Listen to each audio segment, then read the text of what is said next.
ஜோதி எல்லா உயிர்களும் இன்புற்று வாழ்க வள்ளல் மலரடி வாழ்க வாழ்க. இங்கு வருகை புரிந்திருக்கும் ஆன்மநேய அன்பு உள்ளங்கள் அனைவருக்கும் எனது சிரம் தாழ்ந்த அன்பான வணக்கத்தை தெரிவித்துக் கொள்கிறேன். இதுகாரும் சன்மார்க்கத்தை பற்றி 3-4 பேர் பேசிட்டாங்க. இப்போ என்னுடைய கருத்துக்களை இன்னும் சொல்லப்போனால் எனக்கு கொடுத்துருக்கிற தலைப்பு ஹெல்த்தி லைஃப் ஸ்டைல், ஆரோக்கியமான வாழ்க்கை முறை. இது சன்மார்க்கத்தின் அடிப்படையில் இந்த ஆரோக்கியத்தின் வாழ்க்கை முறையை பற்றி இப்போ நம்ம பேச போகிறோம். அரிது அரிது மானிடராய் பிறத்தல் அரிது அப்படின்னு பெரிய மகான்கள் ஔவையார் சொல்லியிருக்கிறாங்க. ஆனால் அந்த அரிதான மானிட பிறவிய நம்ம உண்மையிலேயே வாழ்கிறோமா அப்படிங்கிறது ஒரு கேள்விக்குறி தான்.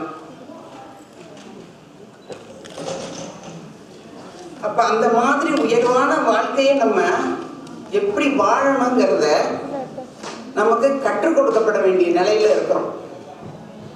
இப்போ மற்ற உயிரினங்களெல்லாம் எக்ஸாம்பிளுக்கு எடுத்துக்கிட்டோம்னா அதுக்கெல்லாம் யாரும் இப்படி தான் வாழணும் அப்படி தான் வாழல யாருமே அதுக்கு கற்றுக் கொடுக்கல. ஆனால் மனித இனத்திற்கு பாருங்க இப்படி நடந்துக்கணும் அப்படி நடந்துக்கணும்னு எல்லாம் சொல்லி கொடுக்குறாங்க. ஏன், என்ன காரணம்? இயற்கை உயிரினங்கள் அனைத்தும் இயற்கையோடு இணைந்து வாழ்கிறது. அதுக்கு செயற்கையான தன்மைகள் எதுவுமே கிடையாது. படைக்கப்பட்டது இயற்கையான சூழ்நிலையில இயற்கையாகவே வாழ்ந்து இயற்கையாகவே அது மடிகிறது. அதோடைய குணங்கள் எதுவுமே மாறதில்லை. அடிப்படை குணம் அதுக்குன்னு என்ன குணங்கள் கொடுக்கப்பட்டிருக்கோ அந்த அடிப்படை குணம் எதுவுமே மாறாம அது வாழ்ந்துகிட்டு இருக்கு. அதனால பார்த்தீங்கன்னா அதுக்கு துன்பமும் கிடையாது, நோயும் வர்றது கிடையாது.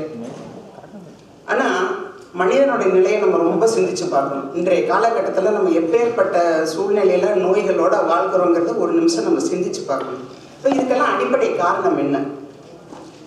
நம்ம எல்லாருடைய வாழ்க்கையிலையும் பார்த்தீங்கன்னா ஏதாவது ஒரு விதத்துல ஒரு துன்பம், ஏதாவது ஒரு நோய், எப்படியாச்சும் இந்த ஆரோக்கியத்தை கெடுத்து நம்மளே கெடுத்துக்கிட்டு வாழ்ந்துகிட்டு இருக்கோம்.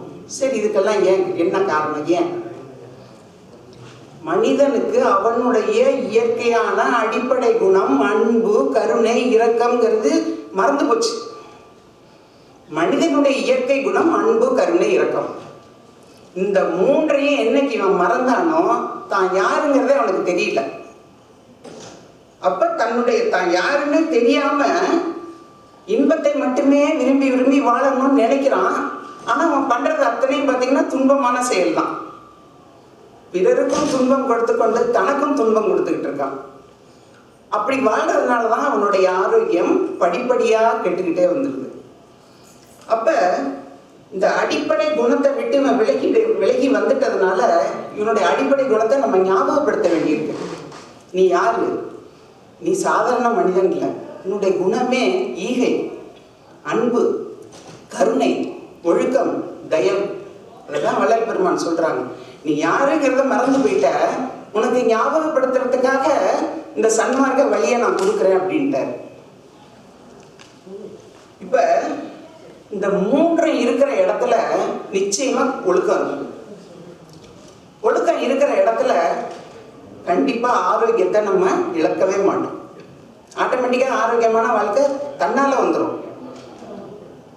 அதனாலதான் வள்ளல் பெருமான் என்ன பண்ணிட்டாரு, ஒழுக்கத்துக்கு முதல் ரொம்ப ஃபர்ஸ்ட் ப்ரிஃபரன்ஸ் கொடுக்கறதே ஒழுக்கத்துக்கு தான். ஒழுக்கம் இருந்தா இங்க வா, இல்லைன்னா போய்கிட்டே இருப்பாங்க. இப்போ மற்ற எல்லா அமைப்புலையும் பார்த்தீங்கன்னாக்கா ஒழுக்கத்தையும் வலியுறுத்த மாட்டாங்க, சொல்லுவாங்க, சும்மா மேலோட்டமா சொல்லிடுவாங்க. சைவத்தை வலியுறுத்துவாங்க, மேலோட்டமா சொல்லிட்டு போயிடுவாங்க. ஆனால் பெருமான் ஒரே அடியாக அடிச்சுட்டாரு. கொலை தவிர்த்தோர் மட்டுமே இங்கே வரணும்னு அங்கே வடலூர் ஞான சபையில் எழுதி போட்டுட்டார். அவ்வளோ முக்கியத்துவம் கொடுக்குறாரு. சைவத்துக்கும் ஒழுக்கத்துக்கும் அவ்வளோ முக்கியத்துவம் கொடுக்குறாரு வள்ளல் பெருமான். அதனால தான் சன்மார்க்கம் ரொம்ப ஸ்பீடாக பரவாமல் இருக்கிறதுக்கு காரணம் என்னன்னா, நம்மளை நல்லவனா வாழ சொல்கிறாங்களே, முடியலையே அப்படிங்கிறாங்க.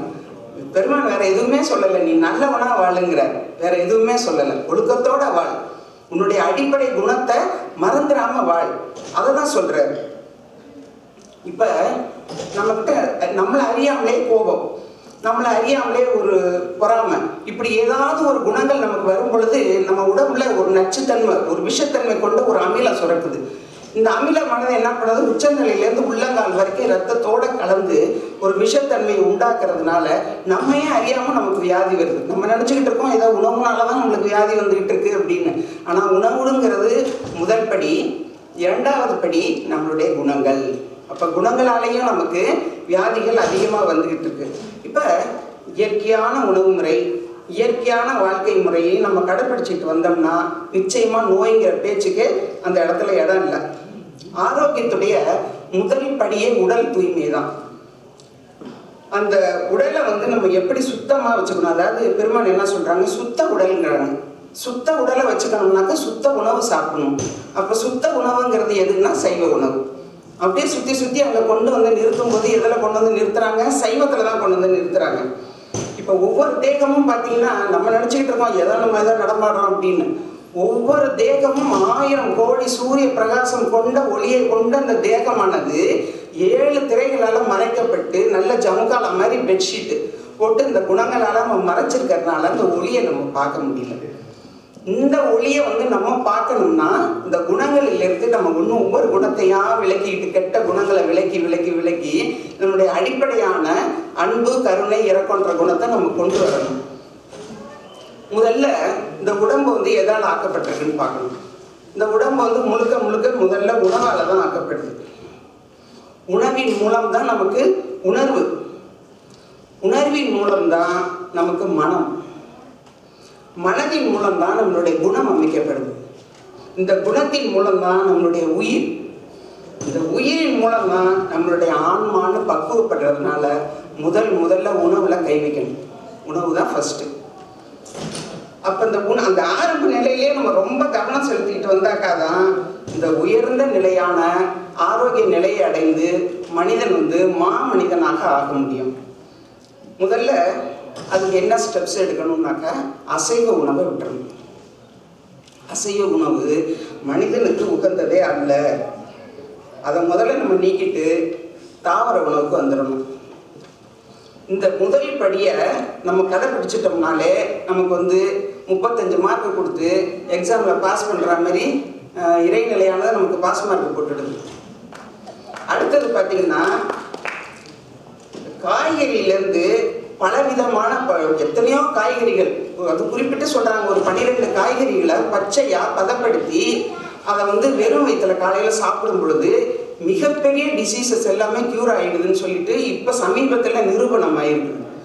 அப்போ நம்ம என்ன செய்யணும், தாவர உணவை, காய்கறிகளை, தாவரங்களை, தானியங்களை முழுக்க முழுக்க பயன்படுத்துறதுக்கு நம்மளையே நம்ம பழகிக்கணும். ரெண்டாவது படி என்னன்னு பார்த்தீங்கன்னா உடற்பயிற்சியும் தியானமும் மிக மிக அவசியம். நம்ம உடலில் நிணநீர் ஓட்டம், அதாவது லிம்ஃபியாட்டிக் சிஸ்டம்னு ஒன்று இருக்குது. இது என்ன ஆகுதுன்னா உடலில் அந்த ரத்தத்தில் போய் அங்கங்கே படிஞ்சு ஒரு தேக்கத்தை ஏற்படுத்தும் பொழுது மிகப்பெரிய வியாதிகள் நமக்கு வருது. இந்த நிணநீர் ஓட்டத்தினால தான் பல விதமான வியாதிகள் இந்த தேக்கத்தினால வருது. இந்த தேக்கத்தை போக்குறதுக்கு முக்கியமாக என்ன சொல்கிறாங்க, அந்த காலத்தில் சித்தர்கள் ஞானிகள்லாம் யோகா பண்ணுங்க அப்படின்னா. அப்போ நமக்கு முக்கியமாக எது தேவை, அந்த நிணநீர் ஓட்டத்தை சரி பண்ணுறதுக்கு நமக்கு மிக மிக அவசியமானது உடற்பயிற்சியும் யோகாவும் தியானம். இந்த மூணையும் நம்ம ரொம்ப நேரம் வேணாம், ஏதோ நமக்கு கிடைச்ச நேரத்தில் ஒரு நான் பிஸியாக தான் இருக்கிறேன்னாக்கா அந்த உடலுக்கு அது தெரியாது இல்லையா. நம்ம நினச்சிட்டு இருக்கோம் பிஸின்னு, ஆனால் அந்த உடல் அதை கேட்காது. அது ஆட்டோமேட்டிக்காக பார்த்தீங்கன்னாக்கா 24 மணி நேரம் இயங்கிக்கிட்டே இருக்குது. அதுக்கு ஓய்வு கொடுக்கணும், அதை சிந்திக்க வைக்கணும். அதுக்கான பயிற்சிகள் தான் இந்த உடற்பயிற்சி, தியானம், யோகா. இதை எந்த விதத்துலையாவது நம்ம ஒரு 10 நிமிஷம் ஒதுக்கி செய்யலைன்னா நிச்சயமாக நமக்கு ஆரோக்கியமான வாழ்க்கைங்கிறது கிடைக்கவே கிடைக்காது. இல்லை இப்போ நீங்கள் இந்த அடிப்படை நோய்க்கு இந்த பயிற்சி முக்கியம்னு நம்ம சொன்னால் கூட இந்த பயிற்சி உடலுக்கு மட்டுமல்ல ஆன்மீக வாழ்க்கைக்கு மிக மிக முக்கியமாக அமைஞ்சிடுது. நம்ம நினச்சிக்கிட்டு இருக்கோம் உடலை மட்டும்தான் ஆரோக்கியமாக வச்சுக்கணும் அப்படின்னு.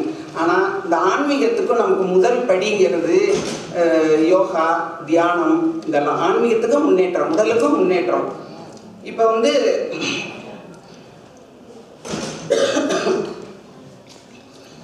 இதை தவிர இப்போ நம்ம காய்கறி, பழம், தானியம் இதையெல்லாம் வந்து சூரியன்கிட்டேருந்து வாங்கக்கூடிய நேரடியாக கிடைக்கக்கூடிய D3 விட்டமின் இதையெல்லாம் வந்து சிறந்த ஆரோக்கியத்தை நமக்கு கொடுக்கக்கூடியது தான். இப்போ வந்து நமக்கு ஏதோ உடம்புக்கு ஏதோ முடியலன்னு வச்சுக்கோங்களேன், டக்குன்னு என்ன பண்ணணும், வாரத்தில் ஒரு நாள் ஒரு விரதம் இருந்துடும், ஒரு உபவாசம் லைட்டாக. இல்லை முழுக்க பட்டினி கிடக்க முடியலன்னா பழங்கள் கிடைச்ச சிறு சிறு பழங்களை வந்து சாப்பிட்டுட்டு இந்த வயிற்றை நீங்கள் எந்த அளவுக்கு அன்னைக்கு ஓய்வு கொடுக்குறீங்களோ அன்னைக்கு பார்த்தீங்கன்னா க்ளீனாக இருக்கும். அதை வந்து நம்ம வாழ்க்கையில் கண்டிப்பாக கடைப்பிடிச்சே ஆகணும். இன்னொன்று என்னென்னா, நம்ம எல்லாத்தையுமே வேக வச்சு சாப்பிட்றதுனால அந்த காலத்தில் பழமொழி சொல்லுவாங்க, வெந்ததை தின்னு விதி வந்தால் சாவு அப்படின்னு. அப்போ வேக வைத்த உணவை விட ஒரு நாளைக்கு, வாரத்தில் ஒரு நாளைக்கு ஒரு பச்சை காய்கறிகள் பழங்களை சாப்பிட்றதுக்கான ஒரு பக்குவத்தை நம்ம உண்டாக்கிக்கணும். அதை வந்து ஒரு விரதமாக கூட நம்ம கடைப்பிடிச்சிக்கலாம். இப்போ அது வந்து பார்த்திங்கன்னா, இப்போ உயிரினங்கள்லாம் தோன்றதுக்கு முன்னாடியே இறைவன் என்ன பண்ணிட்டாரு, தாவரங்கள், புல், பூண்டு, தானிய தாவரம், மூலிகை இது எல்லாத்தையும் படிச்சு வச்ச பிறகுதான், தயார் நிலையில் அதெல்லாம் வச்ச பிறகுதான் மனித இனத்தையே படைக்கிறார்.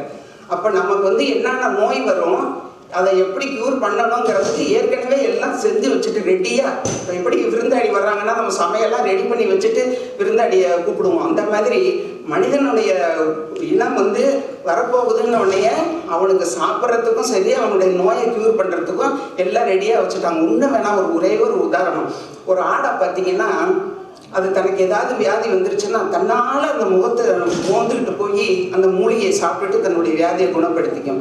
அப்பேற்பட்ட ஆற்றல் அதுக்கு இருக்குது. அப்போ ஒரு ஆட்டுக்கே அந்த ஆற்றல் இருக்கும்போது மனிதனுக்கு அதை விட மிகப்பெரிய ஆற்றல் எவ்வளோ இருக்கணும். நம்ம வந்து அதை உணராமல் வாழ்ந்துட்டு இருக்கோம். அதனால தான் அந்த மூலிகைக்கு பேர் என்ன வச்சாங்கன்னா மூலம் ப்ளஸ் ஈகை. ஈகைன்னா இறக்க குணத்தோடு நமக்கு மூலத்தில் ஏற்படக்கூடிய மூலாதாரமாகிய இந்த உடலுக்கு வந்து நமக்கு ஏற்படக்கூடிய வியாதியை வந்து முழுக்க குணப்படுத்துவதற்காக அந்த மூலிகையெல்லாம் ஏற்கனவே படைக்கப்பட்டு அங்கே வச்சுட்டாங்க. அதே மாதிரி சீரகம், சீர் ப்ளஸ் அகம். இந்த சீரகத்தை வந்து நம்ம எந்த அளவுக்கு நம்ம உடம்புல சேர்த்துக்கிட்டு இருக்கோமோ இது வந்து என்ன பண்ணுது, அக உஷ்ணத்தை சீராக்கிறதுக்கு பல வகையிலையும் இதை பயன்படுத்தி நம்ம உபயோகப்படுத்திக்கலாம். அடுத்தது பார்த்திங்கன்னா மிளகு, பூண்டு, வெந்தயம், சோம்பு, பட்டை, கிராம்பு இது எல்லாமே நம்முடைய உடல் நலத்துக்கு ஒவ்வொரு விதத்திலையும் பயன்படும். நம்ம எல்லாரும் விரும்புறது நோயற்ற வாழ்வு. ஆனால் நம்மளுடைய செய்கள் அனைத்தையும் பார்த்திங்கன்னா அதுக்கு எதிராக தான் நம்ம செஞ்சுக்கிட்டு இருக்கோம். நம்ம உடலை எப்படி பராமரிக்கிறது, என்ன சாப்பாடு சாப்பிடணும், எப்படி ஆரோக்கியமாக வாழலாம், எப்படி வாழ்ந்தால் என்ன செயல்கள் செய்தால் நம்ம ஆரோக்கியமாக இருக்கலாம் அப்படிங்கிறதெல்லாம் நம்ம முதல்ல சிந்திச்சு அதன்படி செயல்படணும். ஒரு சாதாரண மிஷினை, AC, fridge, grinder, mobile, mixie இதெல்லாம் நீங்கள் வாங்குறீங்க, அதுக்கு என்ன செய்கிறாங்க, ஒரு கேரண்டி கார்டு கொடுக்குறாங்க. அப்புறம் அதை எப்படி வந்து ஆப்ரேட் பண்ணணும்னு உங்களுக்கு டெமான்ஸ்ட்ரேஷன் ஃபுல்லாக கொடுத்துட்றாங்க. இதை ஒரு சாதாரண ஆற்றல் ஒரு மிஷினுக்கு இவ்வளவு இன்ஸ்ட்ரக்ஷன் கொடுக்கும்போது இந்த மனித தேகம், உயர்ந்த மனித தேகத்தை எடுத்துக்கிட்டு வந்த நமக்கு இது வரைக்கும் யாரும் டெமான்ஸ்ட்ரேட் பண்ணவும் இல்லை, சொல்லி கொடுக்கவும் இல்லை, கேரண்டி கார்டும் கொடுக்கல. அப்போ இந்த மாதிரி நேரத்தில் தான் மனிதன் சீரழிஞ்சு சின்ன பின்னமாக தான் யாருன்னு தெரியாமல் இந்த மாதிரி தன்னுடைய உடலை பற்றியும் தெரிஞ்சுக்கல, தான் மனசை பற்றியும் தெரிஞ்சுக்கல, தான் எதுக்கு வந்திருக்கோன்னு தெரியல, என்ன செய்யணுங்கிறதும் தெரியலன்னு கன்ஃபியூஸ் ஆகி நிற்கும் போது தான் சமயத்தை சார்ந்த அத்தனை பெரியவங்களும் வந்துட்டு நல்லா குழப்பிட்டு போனாங்க. இந்த சமயம் வந்து நல்லா குழப்பின பிறகு தான் இறைவனால் வள்ளல் பெருமான் இங்கே பூலோகத்துக்கு வருவிக்க விடுறாரு பாருங்க. அதுவும் பிறக்கலாம் அனுப்பி விடுறாங்க, போயிட்டு நீ முடிச்சுட்டு வா என் வேலையன்னு. அப்படி வந்த வள்ளல் பெருமான் தான் மனிதனுக்கு நம்ம வந்து எப்படி வாழணும் அப்படிங்கிறத கற்றுக் கொடுக்கறதுக்காகவே இந்த பெருமான் அவதாரம் எடுத்து வந்தாங்க. பெருமான் சொல்கிறாங்க தான், பொன்னான தேகத்தை இப்படி மண்ணாக்கிட்டீங்களே, இப்படி வீணாக்கிட்டீங்களே, நான் ஏன் இதை சொல்கிறேன், இறக்கத்தால் உங்களுக்கு நான் இதை சொல்கிறேன், தயவுசெய்து இதை வந்து கேட்டு வாழ்க்கையில் பின்பற்றி வந்தீங்கன்னா மரணமில்லா பெருவாழ்வை நீங்களும் அடையலாம் அப்படின்னு சொல்லி பெருமான் அறுதிட்டு கூடுறாங்க. அதுக்காக என்ன பண்ணுறாங்க, அவங்க ஒரு நித்திய கரும விதின்னு தயார் பண்ணி அதில் வந்து நம்ம எப்படி உணவு உண்ணணும், எந்த நேரம் எந்திரிக்கணும், எவ்வளவு சாப்பிடணும், எவ்வளவு தூங்கணும், எல்லாத்தையுமே நமக்கு அந்த பழக்க வழக்கம், என்னென்ன பழக்க வழக்கங்கள் எல்லாம் வச்சுக்கணும், எப்படி இப்போ சாப்பாடு சாப்பிடணும், எந்த நேரத்தில் சாப்பிடணும், எதை சாப்பிடணும், என்னென்ன உணவை உடம்புல சேர்த்துக்கிறதுக்கு பயன்படுத்திக்கலாம், எந்தெந்த உணவை தவிர்த்து கொள்ளணும், இப்படிலாம் நமக்கு விரிவாக அதில் கொடுக்குறாங்க. அதில் தாவர உணவு தான் நம்ம ஆரோக்கியத்துக்கு சிறந்தது. அதனால் புலால் உணவை, எந்த காரணத்தை கொண்டு உண்ணாமல் அது ஆரோக்கியத்துக்கு மட்டும் இல்லை மனித குலத்திற்கே ஏற்றதல்ல அந்த உணவு அப்படின்னு சொல்லி உறுதிட்டு சொல்கிறாங்க பெருமாள். எல்லா மகான்களும் பெரியவர்களும் இதை தான் சொல்கிறாங்க. இருந்தாலும் வள்ளல் பெருமான் ஆன்மீகத்தின் முதல் படி, ஆரோக்கியத்தின் முதல் படி புலால் உணவை தவிர்ப்பது தான் அப்படின்னு திட்டமிட்டு சொல்கிறாங்க. இதையே திருவள்ளுவர் கூட பார்த்திங்கன்னா புலால் மறுத்தல், கொல்லாமை, மருந்து இந்த அதிகாரத்துலலாம் வந்து ரொம்ப விரிவாக அதை பற்றி சொல்லியிருக்கிறாங்க. இதுக்கு வந்து வள்ளலார் வந்து இன்னொரு உதாரணம் கொடுக்குறாரு. அகவினத்தார் புறவினத்தார்னு பிரிச்சுட்டார். எவ்வளவு கோபம் பாருங்க. சைவ உணவை சாப்பிட்றவங்க எல்லாருமே அகவினத்தாராம், அசைவ உணவு சாப்பிட்றவங்களெல்லாம் புறவினத்தார்னு ஒதுக்குறாரு. அவ்வளோ கோபம் அதில் அந்த ஒரு விஷயத்தில் அவருக்கு அவ்வளோ வருது. ஏன்னா அந்த சைவ உணவின் சிறப்புன்ற இதில் நான் ஒரு தடவை பேசும் பொழுது கிட்டத்தட்ட 1.5 மணி நேரம் பேசியிருக்கேன். வெறும் சைவ உணவை பற்றியே மட்டுமே, புலால் மறுத்தலை பற்றி அவ்வளோ பாயிண்ட்ஸ் இருக்குது, அவ்வளோ விஷயம் இருக்குது. ஆனால் இப்போ நம்ம வந்து அதெல்லாம் இங்கே விரிவாக நம்ம எடுத்து சொல்லிகிட்டு இருக்க முடியாது. மனித பிறப்பின் நோக்கம் வந்து நம்ம வந்து அடுத்த ஸ்டேஜுக்கு போகணுமா, மனிதனாக ஆகணும். அதுக்கு சைவ உணவு தான் முக்கியம். இதுதான் முதல் படி. இப்போ வந்து யானை, குதிரை, முயல், ஆடு, மாடு இதெல்லாம் பார்த்திங்கன்னா ஆட்டோடைய புழுக்க வந்து எருவாகுது, மாட்டோடைய சாணம் எருகாகுது, பால் கொடுக்குது. யானையை பாருங்கள் எவ்வளோ பெரிய வெயிட்டை கூட அதால் தூக்க முடியும். ஒரு குதிரையை எடுத்துக்குங்க, ஒரு மோட்டருக்கு கூட ஹார்ஸ் பவர்னு தான் வைக்கிறாங்களே தவிர மற்ற எந்த பிராணிகளையும் வைக்கலை. சிங்கம், புலி, கரடி இதெல்லாம் பார்த்தீங்கன்னாக்க அதனுடைய பவர்னு யாருமே கொடுக்கல, ஹார்ஸ் பவர். அப்போ அது என்ன சாப்பிடுது? யானை என்ன சாப்பிடுது? குதிரை என்ன சாப்பிடுது? முயல் என்ன சாப்பிடுது? ஆடு என்ன சாப்பிடுது? மாடு என்ன சாப்பிடுது? இந்த பிராணிகள் எல்லாம் பார்த்தீங்கன்னா சாதுவான பிராணிகள். அதுகளால் வந்து மக்களுக்கெல்லாம் வந்து உபயோகமாக தான் இருக்குதே தவிர கெடுதல் பண்ணலை. இதே ஒரு விலங்குகளெல்லாம் பார்த்திங்கன்னா 2 ஓடுவோம் நம்ம. அப்போ இந்த சைவ உணவு சாப்பிட்றவங்களுக்கு சாத்வீக குணம் வரும், அமைதி வரும், சாந்தம் வரும், உள்ளொளி பெருகும், நம்ம உள்ளுக்குள்ளே இருக்கிற இந்த ஜீவ ஒளியானது பிரகாசப்படும். அதெல்லாம் சொல்லுவாங்க சைவம்னா ஒளி, சுத்தம். அசைவம் என்பது + சைவம், அசுத்தம், அது ஒளி நெறி அற்றது. அதுதான் அந்த காலத்தில் சைவ நெறின்னு வச்சாங்க, ஒளி நெறி. ஐயா அதை தான் தீபத்தை வச்சு வெளிப்படுங்கன்னு சொல்கிறது ஒளி நெறி.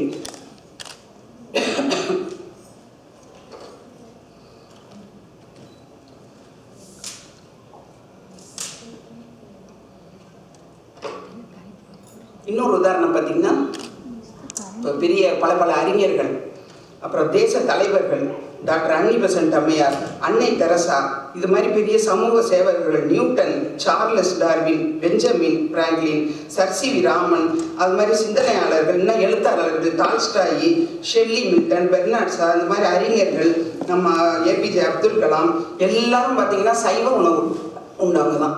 இன்னும் சொன்னால் பாக்ஸிங் பெரிய மல்யுத்த வீரர் கூட சைவத்தில் இருந்தவர் தான். இதை வந்து ஏன் சொல்கிறேன்னாக்க, இப்போ பெர்னாட் ஷா ஒரு தடவை பெட்டில் இருக்கும் பொழுது ஆட்டுக்கால் சூப்பு கொடுக்க சொன்னாங்க. அவர் சொன்னாராம், ஒரு உயிரை கொண்டு என் உயிரை நான் வந்து வாழ வைக்கணும்னு தேவையில்லை, எனக்கு அப்படிப்பட்டது தேவையே இல்லைன்னு சொல்லிட்டு டாக்டர்கிட்டே சொல்லிட்டு சாதாரணமாக அவர் அந்த உணவை சாப்பிட மறுத்திருக்கிறார். அப்போ எந்த அளவு தீவிரம், எந்த அளவு சைவத்தில் தீவிரம். அப்போ வெளிநாட்டிலலாம் அந்த மாதிரி இருக்கும்போது நம்ம மட்டும் ஏன் அதை வந்து அவங்கள பார்த்து நம்ம ஃபாலோ பண்ணலை? இருக்க நம்ம வந்து தெரியாமல் பண்ணலாம்.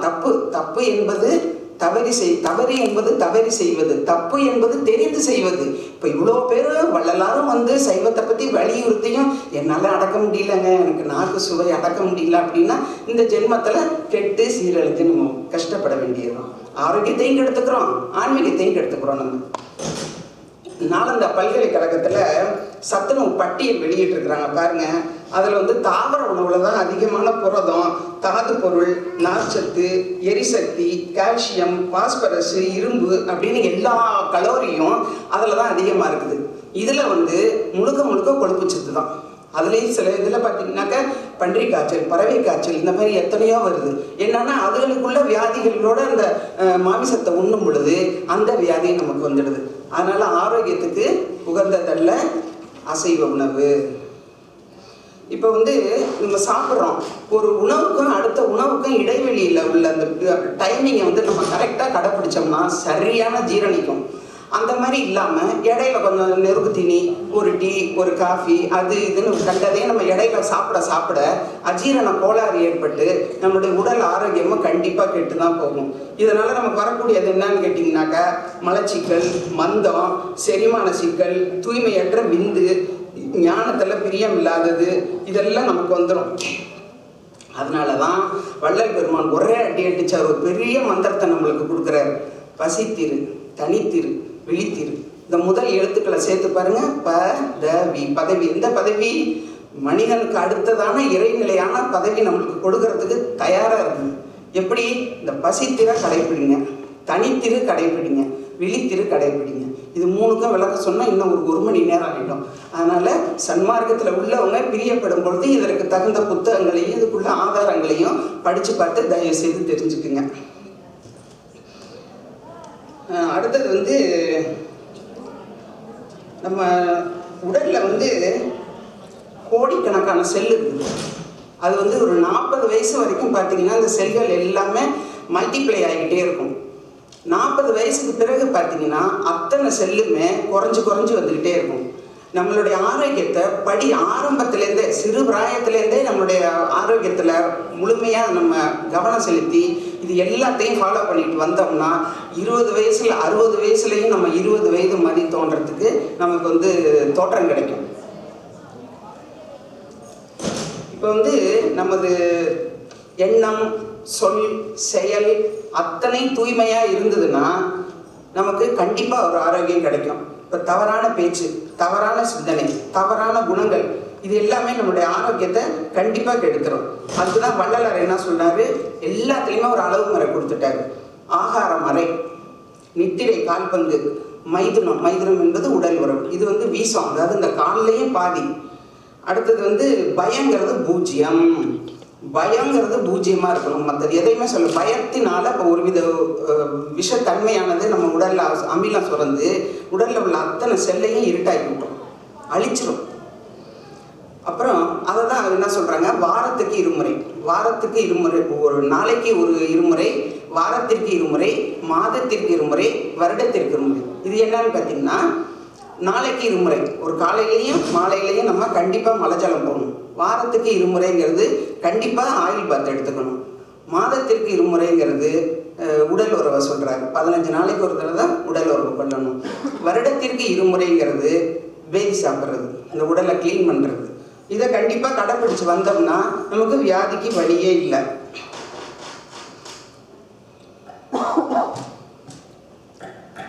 இன்னொன்று முக்கியமானது ஐயா சொல்கிறாங்க, சாஸ்திரம், சடங்கு, சம்பிரதாயம், இந்த மாதிரியான மூட பழக்க வழக்கங்கள், ஜாதி சமய சிறுநெறி கொள்கையெல்லாம் நம்ம விட்டுட்டு பெருநெறியாக இந்திரிய ஒழுக்கம், கரண ஒழுக்கம், ஜீவ ஒழுக்கம், ஆன்ம ஒழுக்கம், இதையெல்லாம் கடைப்பிடிச்சு நம்ம வாழணும். இது ரொம்ப ரொம்ப அவசியம்.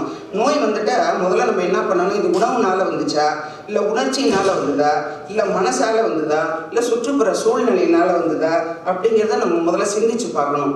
அதுக்கு ஏற்றா போல் நம்ம அந்த தீர்வையும் நம்ம எடுத்துக்கணும். ஊனை உருக்கி உள்ளொளி பெருக்கணும், ஊனை தின்று ஊனை வளர்க்கக்கூடாது. இதெல்லாம் மகான்களுடைய வாக்கு. இப்போ தியானத்தின் மூலமாக நம்மளுடைய உள்ளுடைய, அதாவது நமக்கு உள்ளே இருக்கிற அந்த குருவை, அந்த இறை நிலையை கண்டிப்பாக உணரலாம் தியானத்தின் மூலமாக. இதைத்தான் வள்ளலார் சொல்கிறாரு, வாசி நடத்தி தருவாண்டி ஒரு வாசி இங்கு வருவாண்டி. நம்ம ஒன்றுமே செய்ய வேணாம், இதை செஞ்சாலே உள்ளுக்குள்ளே இருக்க அந்த குருவானவர் வெளிப்படுவார் அப்படிங்கிறாங்க. ஒருவன் சரியாக அதை கடைப்பிடிச்சிட்டு வந்தான்னா நிச்சயமாக அவனுக்கு நோய் நெருங்காது. இப்போ பஞ்சபூதங்களால் ஆக்கப்பட்ட இந்த உடம்பு பஞ்சபூதங்களால் தான் ரிப்பேர் பண்ணணும். இப்போ இந்த செவுறு கட்டியிருக்கிறாங்கனாக்கா அந்த செவுத்துக்கு என்னென்ன தேவையோ அதை கொண்டு தான் அதை ரிப்பேர் பண்ணுறான். ஏதாவது ஆயிடுச்சுன்னா அதுபோல் இந்த உடலுக்கு ஏதாவது ஒன்று வந்துருச்சுன்னா அதுக்கு என்ன பண்ணணும்னா பஞ்சபூதங்களால் நீர், நெருப்பு, நிலம், காற்று, ஆகாயம், இந்த 5 வகையில் குணப்படுத்தலாம். அது எப்படிங்கிறதெல்லாம் விரிவாக நம்ம இயற்கை வைத்தியத்தில் கொடுத்துருக்குறாங்க. நீங்கள் அதெல்லாம் பார்த்து தெரிஞ்சுக்கலாம். அடுத்தது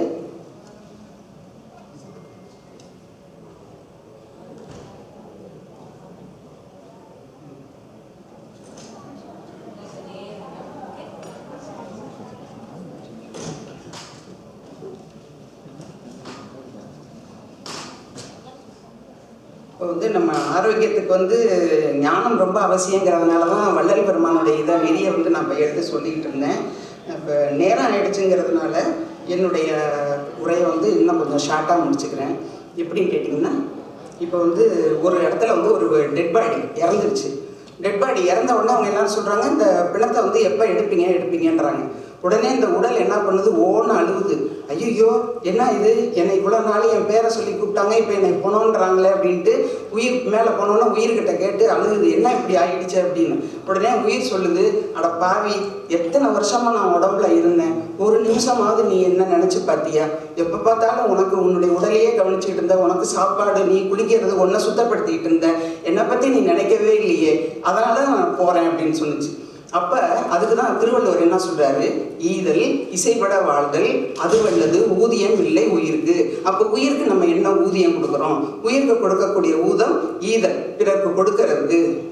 அப்புறம் பிறருடைய மனம் கோணாமல் நடந்து கொள்வது. இது என்னன்னு கேட்டிங்கன்னா, இதை தான் பெருமான் வந்து ஜீவகாருண்ய ஒழுக்கம் அப்படின்னு சொல்லிட்டு ஜீவகாருண்யத்துக்கு முக்கியத்துவம் கொடுக்குறாரு. அடுத்தபடியாக என்னுடைய வாழ்க்கையில் நடந்த ஒரு முக்கியமான நிகழ்ச்சியை சொல்கிறேன். இந்த ஆரோக்கியத்துக்காக சொல்ல வரேன். எனக்கு யூட்ரஸ் ப்ராப்ளம் வந்து ரொம்ப சீரியஸ் ஆகி ஹாஸ்பிட்டலில் என்னை அட்மிட் பண்ணிட்டாங்க.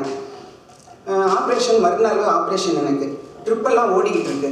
என்ன பண்ணாங்க, எனக்கு உள்ளுணர்வு சொல்லிக்கிட்டே இருக்கு, உனக்கு ஆப்ரேஷன் நடக்காது, நீ எந்திரிச்சிரு, போயிடுன்னு. நான் எங்கள் ஹஸ்பண்ட்கிட்ட சொன்னேன் இந்த மாதிரின்னு. அவங்க இல்லை வேண்டாம் நான் பணம்லாம் கட்டிட்டேன். நாங்கள் இல்லை வீட்டுக்கு போயே அவனு சொல்லிட்டு வம்பு பண்ணி நான் கிளம்பி வீட்டுக்கு வந்துட்டேன்.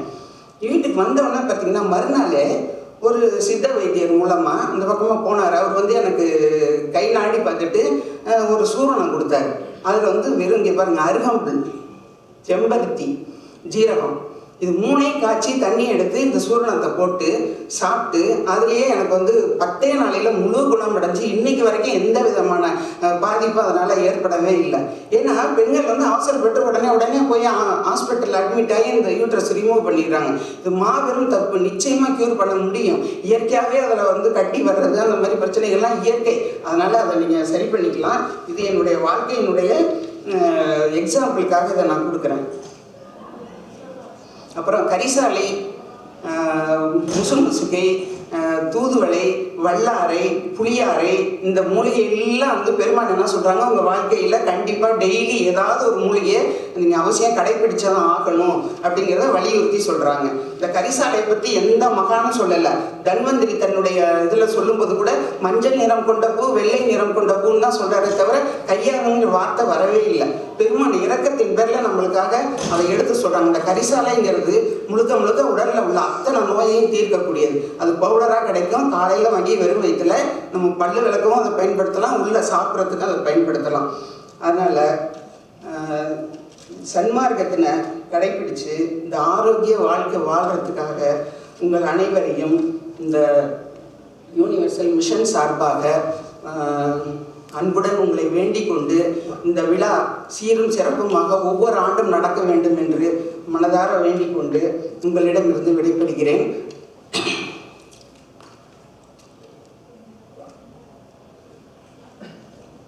ஒருமையுடன் நினது திருமலரடி நினைக்கின்ற உத்தமதம் உறவு வேண்டும். உள்ளொன்று வைத்து புறமொன்று பேசுவார், உறவு களவாமை வேண்டும்.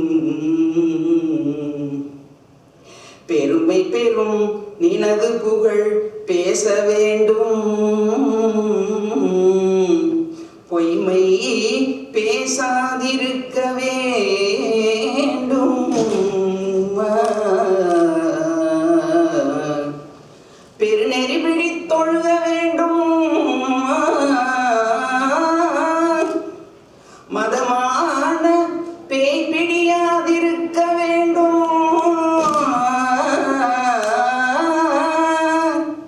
மதி வேண்டும், நின் கருணை நிதி வேண்டும். நோயற்ற வாழ்வில் நாம் வாழ வேண்டும். அருட்பெரும் ஜோதி அருட்பெரும் ஜோதி தனிப்பெரும் கருணை அருட்பெரும் ஜோதி.